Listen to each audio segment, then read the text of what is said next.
झाल्यानंतर केस दाखल झाल्यानंतर त्या व्यक्तीला पकडण्याच्या करता पोलीस त्यांचं जो काही जाळं असतं ते लावतात किंवा त्यांच्या परीनं तपास करायला जातात. तोपर्यंत चॅनलला येतं आता ही व्यक्ती मध्य प्रदेशमध्ये गेलेली आहे, आता ती व्यक्ती फलानीकडे गेलेली. अरे गप असा ना बाबा, त्याला आपण पकडू ना, पकडल्यानंतर दाखवा. आता परवा पण तो आता 24 तास झाले, 48 तास झाले, ते उसात जाऊन बसला होता. आता उसात जाऊन बसला, ड्रोन लावले, यंत्रणा लावली, त्याच्या हातात तो आत्महत्या करण्यापर्यंत ती मजल गेली होती. हे सापडलं सगळं. थोडंसं माझं काय म्हणणं आहे, घटना अजिबात घडता कामा नये. या मताशी मी 100% जनतेची पण सहमत आहे, तुमच्याशी पण सहमत आहे, आणि आमची पण सरकारची तीच भावना आहे. पण कुठं घडलं तर त्याचा तपास तातडीनं लागण्याच्या करता देखील काही गोष्टींचं तारतम्य राज्यकर्त्यांच्या सहित, सत्ताधारी पक्षाच्या सहित सगळ्यांनी ठेवावं एवढीच अपेक्षा. पण पक्षाचे कार्यकर्ते तोडफोड करतात. नाही, ते एकदा ऐका ना, हे एकदा ते झालं की एकदा पूर्ण तपास होऊन वस्तुस्थिती पुढे येऊ द्या. हे काही जण जे सार्वजनिक मालमत्तेचं नुकसान करतात त्यांच्यावर कारवाई केली जाणार आहे, त्यांना सोडलं जाणार नाही.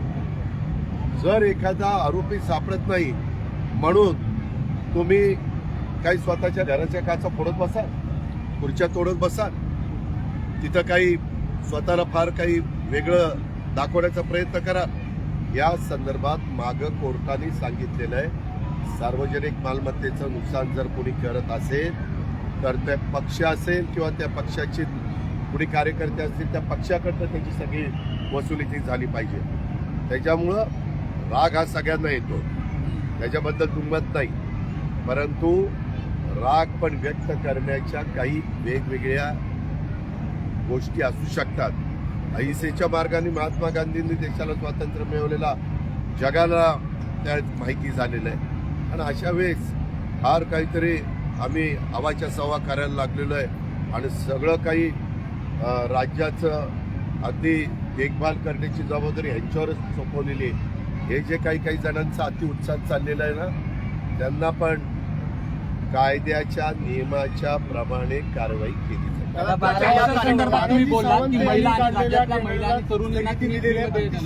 टेंडर होतं, माजी मंत्री तानाजी सावंत जे आहेत आरोपी, मी ते तुमच्या मीडियामध्ये वाचलेलं आहे. मी मुंबईला गेल्यावर मंत्रालय चालू असताना मी त्याबद्दलची माहिती घेईन. आत्ता तुम्ही जी बातमी प्रसिद्ध केलेली तेवढीच माझ्या वाचनात आहे.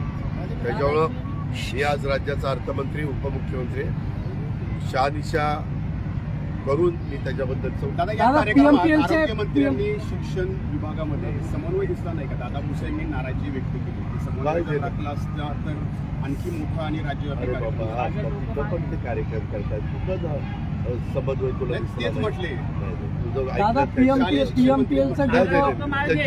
पीएमपीएलचे डेपो मॅनेजर आहे, ड्रायव्हरला विनाकारण त्रास देतात, काही महिलांना शरीर सुखाची मागणी करतात, तक्रारी दाखल आहेत पोलीस या स्टेशनला. तक्रारी मी पण टीव्हीलाच बघितलेल्या आहेत. त्याच्याबद्दल पीएमपीएलचे जे आयुक्त आहेत त्यांना सूचना देऊन त्याच्यात तथ्य आहे का, जर ज्या महिलांच्या बाबतीत तसं घडलेलं असेल तर त्यांनी लेखी तक्रार दिली का, तसं काही केलेलं असेल तर त्याची शहानिशा केली जाईल. त्या बातमींवरून त्याच्या खोलामध्ये केलं जाईल आणि जे कोणी दोषी असेल त्याच्यावर कारवाई केली जाईल.